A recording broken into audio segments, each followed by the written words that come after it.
नमस्कार मैत्रिणींनो, आज आपण करणार आहोत सोयाबीनचा पुलाव. तर त्यासाठी ना मी या वाटीने 1 वाटी सोयाबीनचे चंक्स घेतलेले आहेत आणि याच वाटीनं 1.5 वाटी बासमती तांदूळ घेतलेला आहे. 1 वाटी सोयाबीनला 1.5 वाटी बासमती तांदूळ. आता तुम्हाला पाण्याचं प्रमाण नंतर सांगते. आता सुरुवातीला ना आपण आपले जे हे सोयाबीन आहेत ना, ह्याला ना गरम उकळत्या पाण्यात ना हे सोयाबीन आपण 5-10 मिनटं भिजत ठेवायचे, म्हणजे ते मऊ होतात. आता हे उकळतं पाणी आहे, ते मी आता याच्यावर टाकते आणि हे ना असे पाण्यात चांगले भिजून देते आणि 10 मिनटं हे भिजले ना, नंतर मग काढू. तोपर्यंत मी तुम्हाला साहित्य दाखवते. तर आपण ना इथे ना आपल्या फोडणीसाठी आणि आपले सोयाबीनला जे आपण असं मुरवण्यासाठी साहित्य जे लागणार आहे ना, ते सर्व साहित्य घेतलेलं आहे. तर आता यातलं तुम्हाला सामान सांगते. अगोदर सुरुवातीला कोथिंबीर, तेल घेतलेलं आहे. परत गरम पाणी. आता 1.5 वाटी तांदळाला बासमती तांदूळ 1.5 वाटी आहे, तर त्याच्या दुप्पट म्हणजे 3 वाट्या पाणी मी गरम करायला ठेवलेलं आहे. तांदळाच्या दुप्पट बासमती तांदूळ आहेत म्हणून. आणि पुलाव करण्यासाठी तुम्ही ज्या तांदळाचा पुलाव असा मोकळा सुटसुटीत होतो तो तांदूळ घ्या. कोलम किंवा बासमती. मी बासमती घेतलेला आहे. तर कोलम जर घेतला तर त्याचं पाण्याचं प्रमाण वेगळं राहतं, बासमतीचं वेगळं राहतं. आणि इथं ना 1 बटाटा मी असा कट करून पाण्यात ठेवलेला आहे. नंतर 1 कांदा कट करून घेतलेला आहे. तुम्ही टोमॅटो पण घेऊ शकता, पण माझ्याकडे नव्हतं म्हणून मी घेतलं नाही.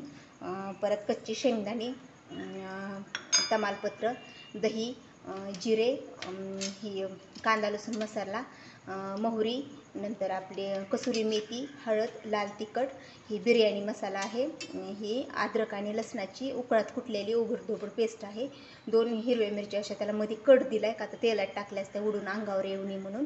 आणि कढीपत्ता, मीठ आणि 4 मिरी आणि 2 लवंगा घेतल्यात. तुम्ही दालचिनी पण घेऊ शकता, पण मी होती पण नाही घेतली मी, मला नको वाटली म्हणून. तर एवढं साहित्य घेतलेलं आहे.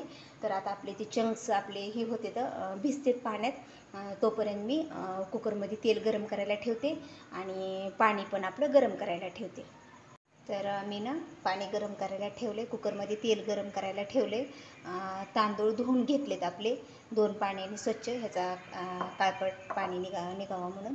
परत दुसरा एक बाऊल घेतला. तर त्या बाऊलमध्ये ना हे जे आपण भिजत घातले होते सोयाबीन आपले हे भिजलेत. आता हे सोयाबीन ना असं पाण्यामध्ये पिळून अशा प्रकारे पिळायचं, ह्याचं पूर्ण पाणी काढायचं असं होतं आहे.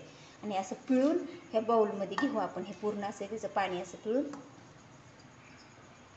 तर आपलं आता हे सोयाबीन आपण धुवून घेतलेलं आहे. आता याच्यात ना आपण भातासाठी वेगळंच मीठ घेतलेलं आहे, पण आता ह्या सोयाबीन पुरतं मी याच्यात मीठ टाकत आहे. अंदाजे एक अर्धा चमचा असेल हे मीठ, एवढं टाकते. ना आपले सगळे मसाले ना आपण ह्या सोयाबीनलाच आपण असे मुरवत ठेवायचे. नंतर आपण पुलाव करताना ना त्यात नाही टाकले मसाले तरी चालतात, कारण हे परत एकजीव होतं ना म्हणून.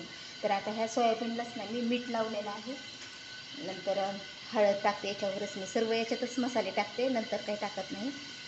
नंतर आपला बिर्याणी मसाला आहे ना, तो मी निम्मा आत्ता टाकते आणि निम्मा वरून टाकायला ठेवते. नंतर आपला कांदा लसूण मसाला सगळाच टाकते मी याच्यातच. नंतर आपलं लाल तिखट तुम्ही तुमच्या आवडीनुसार घेऊ शकता. नंतर कसुरी मेथी, ह्याने छान फ्लेवर येतो आपल्या ह्याला सोयाबीनला. आणि जे आपण ही घेतलेले ना दही, ते दही टाकूया. ते चांगलं मिक्स करू आपण.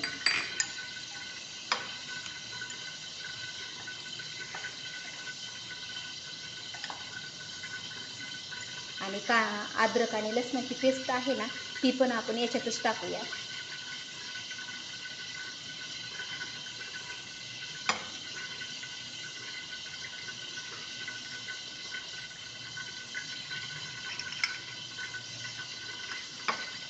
चांगलं कोट करून घेऊन आता हे आपणच छान असं एक 5 मिनिट आपण मुरत ठेवू. एक आपलं फोडणी आपली तयार होईपर्यंत.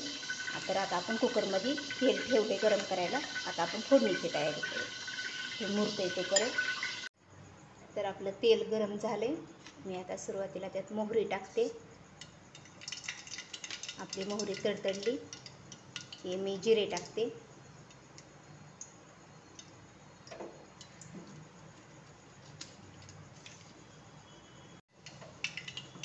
मोहरी तडतडली, मी आता जिरे टाकते. आपले जिरे फुलले की मी तमालपत्र टाकते. नंतर आपले जे खडे मसाले घेतलेत ना आपण, लवंग आणि मिरी, ते टाकते. नंतर आपण घेतलेल्या त्या 2 हिरव्या मिरच्या त्या पण टाकते. नंतर कढीपत्ता टाकते.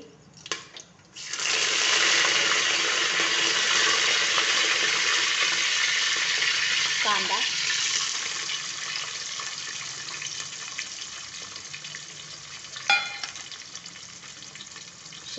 शेंगदाणे आपण कांदा लालसर झाल्यानंतर शेंगदाणे टाकू, कारण शेंगदाणे लवकर भाजतील, करपतील, कांदा भाजायला वेळ लागेल.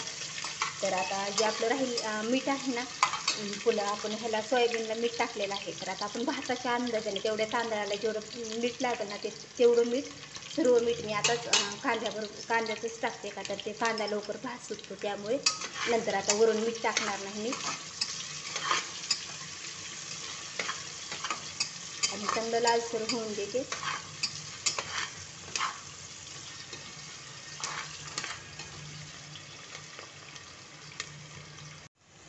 तर आपला कांदा ना असा लालसर झाला आहे.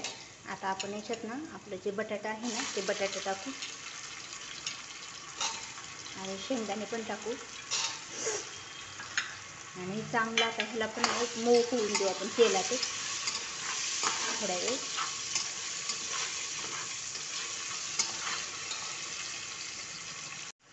आपलं शेंगदाणे आणि बटाटा चांगलं असं मऊ झाले. आता या स्टेजला ना आपण त्याच्यात जे आपण सोयाबीन ठेवलं होतं ना, ते सोयाबीन टाकूया.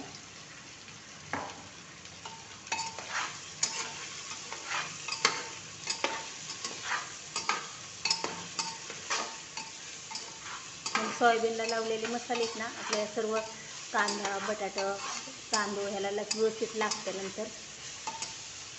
आणि जे आपण तांदूळ धुवून ठेवलेले आहेत ना, ते तांदूळ पण टाकूयात आपण.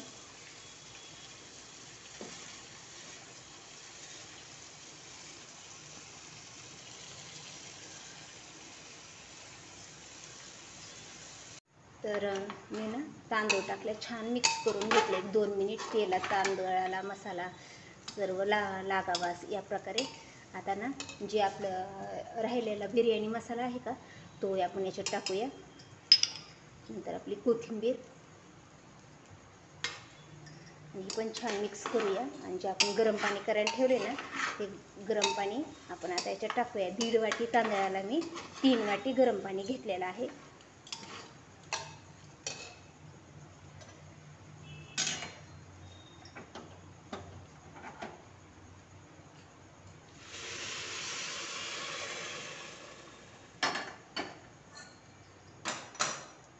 आता हे चांगलं मिक्स करू. आणि आता कुकर लावून ना फुल गॅसवर 2 शिट्ट्या आणि एक बारीक गॅसवर 5 मिनिटं आपला कुकर ठेवू.